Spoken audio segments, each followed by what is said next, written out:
अस्सलाम वालेकुम व्यूअर्स, मैं हूं फैसल शौकत। और आज हम जिस यूनिवर्सिटी के बारे में बात करने जा रहे हैं वो है बर्मिंघम सिटी यूनिवर्सिटी।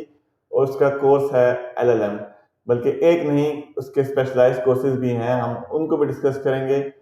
फ़र्क ये है कि जो एलएलएम का एक प्रोफेशनल है और एक जो स्पेशलाइज्ड एलएलएम है, उनकी एंट्री रिक्वायरमेंट्स, आईएलटीएस रिक्वायरमेंट, बल्कि फीस भी डिफरेंट है काफ़ी। तो उस पर भी हम बात करेंगे। लेकिन सबसे जो मुझे चीज़ पसंद है बर्मिंघम यूनिवर्सिटी की, वो है उसकी लोकेशन और उसका एक स्टेट ऑफ द आर्ट जो उसका एक कैंपस है, और बहुत बहुत बड़ा कैंपस है। और उसमें बहुत सारी फैसिलिटीज़ भी हैं, जिसको आप आगे चल के डिस्कस करेंगे। लेकिन जो मेन चीज़ उसका उसकी लोकेशन है बर्मिंघम सिटी की, और उसकी रैंकिंग। और उसके अलावा इतनी हाई रैंकिंग यूनिवर्सिटी की इतनी मुनासिब फीस होना भी एक ब्लेसिंग है इंटरनेशनल स्टूडेंट्स के लिए। मेरा ख्याल है ये अपॉर्चुनिटी जो बंदा एलएलएम करना चाह रहा है बर्मिंघम से, उसको बर्मिंघम सिटी यूनिवर्सिटी ही सूट करती है। लोकेशन के लिहाज से, आइलेट्स की डिमांड के लिहाज से, फीस के लिहाज से, उसकी रैंकिंग को देखते हुए ज़बरदस्त रैंकिंग है यूनिवर्सिटी की। एक पूरी एक हिस्ट्री है उसकी टॉप रैंकिंग की, जिसके बारे में हम आगे चल के बात करेंगे। तो अभी स्टार्ट करते हैं बाकी डिटेल्स को। तो व्यूअर्स, कोर्स गाइडेंस शुरू करने से पहले मेरे चैनल को सब्सक्राइब करें, बेल आइकन को भी क्लिक करें ताकि मेरी हर आने वाली वीडियो आपको आसानी से मिल सके। तो बात करते हैं एलएलएम प्रोफेशनल कोर्स की, जो कि सबसे पहले मैं आपको बताऊंगा। उसके अलावा भी चार कोर्सेज हैं अलग से जो स्पेशलाइजेशन है। उसमें ह्यूमन राइट है, बिज़नेस लॉ है, इंटरनेशनल लॉ है और इस्लामिक बिज़नेस लॉ भी है। इस्लामिक बिज़नेस लॉ इनका बहुत डिफरेंट सा कोर्स है, उसके बारे में हम आगे चल के बात करेंगे। अभी बात करते हैं इसके कोर्स के स्टार्ट की। जो जनरल एलएलएम है वो सितंबर में ही स्टार्ट होता है सिर्फ। और जो स्पेशलाइज्ड है, जो स्पेशलाइज्ड जो आगे आपको चार बताई हैं, वो जनवरी में भी स्टार्ट होंगी और सितंबर में भी स्टार्ट होंगी। और इनकी कोर्स ड्यूरेशन है वो पूरे 1 साल की है। उसके अलावा बात करें अगर मॉड्यूल्स की, तो मॉड्यूल इसमें जो प्रोफेशनल के जो हैं वो क्रिमिनल लॉ है, ऑब्लिगेशन लॉ है, कॉन्स्टिट्यूशन लॉ है, property law, law of the EU, legal method है, एडवांस लीगल रिसर्च है, डिजर्टेशन है। सारे ये क्रेडिट आवर्स आपके सामने लिखे हुए हैं। 180 क्रेडिट आवर्स ये हो रहे हैं। दैट मीन्स कि मास्टर डिग्री आपकी बन जाती है इसके बाद। उसके अलावा अगर बात करें जो सबसे अट्रैक्टिव चीज़ है इसमें, वो असेसमेंट है। असेसमेंट कदरे इजी है क्योंकि इसमें जो एग्ज़ाम पैटर्न है वो इस तरह से है कि जो आपके फाइनल एग्ज़ाम होंगे उनका आपके मार्क्स पर 50% कंट्रीब्यूशन होगा, और जो कोर्स वर्क है वो आपको 50% उनका कंट्रीब्यूशन होगा। सो जिन लोगों को ऐसे एग्ज़ाम सूट करते हैं उनको ये काफ़ी हेल्प करेगा इजीली कोर्स पास भी करने में, और जो मेहनत करेंगे ऑब्वियसली वो डिस्टिंक्शन भी ले सकते हैं। उसके अलावा एंट्री रिक्वायरमेंट जो इस कोर्स की हैं, यूनिवर्सिटी ने पाकिस्तान के हिसाब से आपको सामने बता दिया है कि 2.6 जीपीए जहाँ जीपी होगा, और 55% जहाँ परसेंटेज है। उस तरह 2 साल का बैचलर प्रोग्राम या फिर मास्टर डिग्री आपकी होनी चाहिए। यानी अगर आपका 2 साल का बैचलर प्रोग्राम था तो आपकी 2 साल की मास्टर डिग्री भी होनी चाहिए इस प्रोग्राम के लिए। उसके अलावा 4 ईयर बैचलर डिग्री भी एक्सेप्टेबल है। और अगर 3 ईयर का बैचलर है, लेट्स सपोज आपने इंजीनियरिंग की है 3 साल की, या और कोई कोर्स था आपका 3 साल का, तो उसके साथ 1 साल का मास्टर ज़रूरी है। यूनिवर्सिटी ने बहुत वाज़ेह अल्फाज में लिखा है नीचे, अगर आप देख भी सकते हैं कि we are happy to consider non LLB background. अगर आपका एलएलबी बैकग्राउंड नहीं भी है तब भी आपको यूनिवर्सिटी एलएलएम प्रोग्राम के लिए कंसिडर करेगी। उसके लिए आपको उनके जो रीजनल मैनेजर हैं उससे रब्ता करना पड़ेगा। उसके अलावा अगर बात करें तो इतनी हाई रैंकिंग यूनिवर्सिटी की तरफ से सिर्फ 6.0 रिक्वायरमेंट रखना ये काफ़ी इजी हो गया है स्टूडेंट के लिए अब इसमें एडमिशन लेना। और उसके अलावा मिनिमम रिक्वायरमेंट जो अदर एरियाज़ में है वो भी 5.5 है। सो मैं समझता हूँ कि ये बड़ी अच्छी अपॉर्चुनिटी है उन स्टूडेंट्स के लिए जो बेसिकली हाई रैंकिंग यूनिवर्सिटीज़ में एडमिशन लेना चाहते हैं लेकिन कम आइलेट्स के साथ।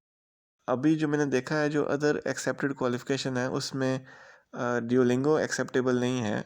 उसके अलावा बेशुमार हैं इंग्लिश प्रोग्राम जो आप उनकी लिस्ट देख सकते हैं।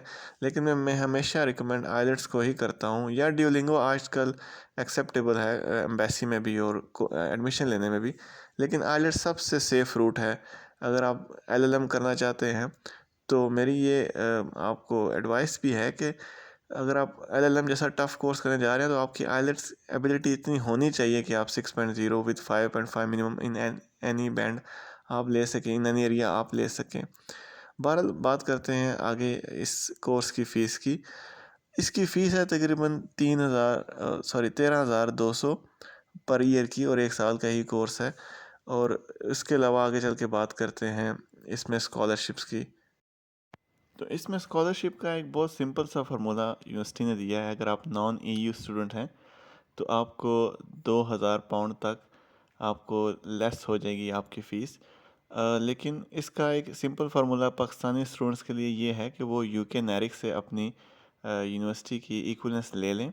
फिर आपको पता चल जाएगा कि आपकी डिग्री फर्स्ट डिग्री होल्डर हैं या आप 2 कॉलम 1 हैं या 2 कॉलम 2 हैं या थर्ड डिग्री होल्डर हैं। तो आपको ये सिचुएशन वाज़ेह हो जाएगी और फिर आप इजीली क्लेम कर सकेंगे अपना जो डिस्काउंट या जो लेस फ़ी यूनिवर्सिटी ऑफ़र कर रही है। तो बात मैं कर रहा था कैंपस की। तो कैंपस ये उसकी एक रियल टाइम पिक्चर है और ये state of the art campus है, सबसे बड़ा कैंपस है। आपको सिटी सेंटर में भी खड़े होकर आपको ये कैंपस आपको बिल्डिंग नज़र आती है, क्योंकि सिटी सेंटर पास में भी है। लेकिन इसमें अगर बात करें इसकी जो फैसिलिटीज़ हैं उसमें इनकी एक तो लाइब्रेरी बहुत बड़ी है, 24 आवर लाइब्रेरी है इनकी। उसके अलावा IT सर्विसेज इसके अंदर हैं, इसके अंदर शॉप्स हैं, इसके अंदर रेस्टोरेंट्स हैं, इसके अंदर कॉफ़ी पॉट्स हैं, प्रिंट सेंटर है और बहुत कुछ है। इंक्वायरी सेंटर भी उनका इसी कैंपस के अंदर है। सो कुल मिला के मेरा ख्याल है इससे बेहतर कैंपस आपको लॉ के हवाले से किसी और यूनिवर्सिटी का मैंने नहीं देखा जो इतना बड़ा कैंपस स्पेशली लॉ के लिए डेडिकेटेड हो। इसके साथ कुछ और कोर्सेज़ भी हैं लेकिन स्पेशली ये लॉ कोर्सेज़ के लिए डेडिकेटेड है। बात करें ह्यूमन राइट्स लॉ के अगर मॉड्यूल्स की तो ये लिस्ट आपके सामने है। जो ऊपर वाली लिस्ट है उसमें आपके 140 क्रेडिट आवर्स हैं जो कि कोर क्रेडिट आवर्स हैं जो आपको अटेम्प्ट करने ही हैं। उसके अलावा नीचे जो लिस्ट दी गई है उनमें से आपने 2 कोर्सेज़ पिक करने हैं जो कि टोटल 40 क्रेडिट आवर के हैं, तो आपके 180 क्रेडिट आवर पूरे हो जाएंगे। आगे बात करते हैं बिज़नेस लॉ की। तो उसमें भी 140 क्रेडिट आवर का ही कोर मॉड्यूल्स हैं। उसके अलावा आपको जो नीचे दी गई लिस्ट है उसमें से आप 40 क्रेडिट आवर यानी 2 सब्जेक्ट आपने चूज़ करने हैं। मेरी तरफ से रिकमेंडेशन आपको इंटेलेक्चुअल प्रॉपर्टी लॉ और कॉर्पोरेट कंप्लायंस की है। आप इन सब्जेक्ट्स को ज़रूर कंसीडर कीजिएगा। अगर आपका एरिया ऑफ इंटरेस्ट डिफरेंट है तो आप उसको मज़ीद ऑप्शन भी देख सकते हैं। आगे चलते हैं जी। ये है इंटरनेशनल लॉ और इसमें आपके क्रेडिट आवर्स जो कोर क्रेडिट आवर्स हैं वो 100 हैं। तो उसमें पब्लिक इंटरनेशनल लॉ 20 हैं, एडवांस लीगल रिसर्च मेथड के 20 हैं और 60 ही आपके डेजर्टेशन है। ऑप्शनल मॉड्यूल आपको आगे चल के दिखाता हूँ मैं। ऑप्शनल मॉड्यूल की लिस्ट है और इसमें आपने 4 सब्जेक्ट चूज़ करने हैं, तब जाके आपके 180 क्रेडिट आवर्स पूरे होंगे। आगे चल के बात करते हैं इस्लामिक फाइनेंस लॉ की। इसके मॉड्यूल्स को समझने के लिए ये स्टेज 1 है, स्टेज 2 है, स्टेज 3 है। टोटल आपने 180 ही करने हैं, लेकिन आपकी आसानी के लिए स्टेज 1 में आपको 40 क्रेडिट आवर्स के जो सब्जेक्ट हैं बिज़नेस लॉ और लीगल प्रोसेस के, ये आपके कोर मॉड्यूल्स हैं, ये आपने करने ही हैं। तो टोटल हो जाएंगे 40। जो नीचे दी गई लिस्ट में आपने एक सब्जेक्ट चूज़ करना है ऑप्शनल, फिर आपके हो जाएंगे 60। आगे मैं आपको स्टेज 2 दिखाता हूँ और ये स्टेज 2 है। इसमें ये तमाम आपके कोर मॉड्यूल्स हैं प्रॉपर्टी लॉ के, सोशल फाइनेंस के, एडवांस लीगल रिसर्च के, जो कि टोटल मिला के हो जाएंगे 120। और फिर आगे ये एक डेजर्टेशन है 60 क्रेडिट आवर की। तो फिर ये इस तरह से आपके इस्लामिक फाइनेंस लॉ के आपके 180 क्रेडिट आवर्स पूरे हो जाएंगे। आगे बात करते हैं इंग्लिश लैंग्वेज रिक्वायरमेंट की। तो इसमें थोड़ी ज़्यादा है as compare to LLM professional के। इसमें ना आपको 6.5 चाहिए with minimum 6.0 in all bands. इसकी और प्रोफेशनल लॉ की रिक्वायरमेंट इंग्लिश के हवाले से थोड़ी सी डिफरेंट है। बाकी जो डिग्री की रिक्वायरमेंट है वो पीछे मैं बात कर चुका हूँ। इसकी रिक्वायरमेंट भी वो प्रोफेशनल वाली रिक्वायरमेंट ही है जो मैं आपको पहले बता चुका हूँ। इन स्पेशलाइज्ड कोर्सेज़ की फ़ीस थोड़ी कम है। आप देख सकते हैं कि 12,800 पर ईयर, एक ईयर का ही कोर्स है तो उसकी फ़ीस है। उसके अलावा ये मैं आपको चूँकि अब ये सामने आ गया तो इसलिए मैं आपको बता रहा हूँ। इनने 18 मंथ प्रोफेशनल प्लेसमेंट का ज़िक्र किया है। उसकी फ़ीस इन्होंने 14,100 पर ये रखी है। लेकिन प्रोफेशनल प्लेसमेंट इंटरनेशनल स्टूडेंट के लिए सिक्योर करना थोड़ी सी मुश्किल होती है।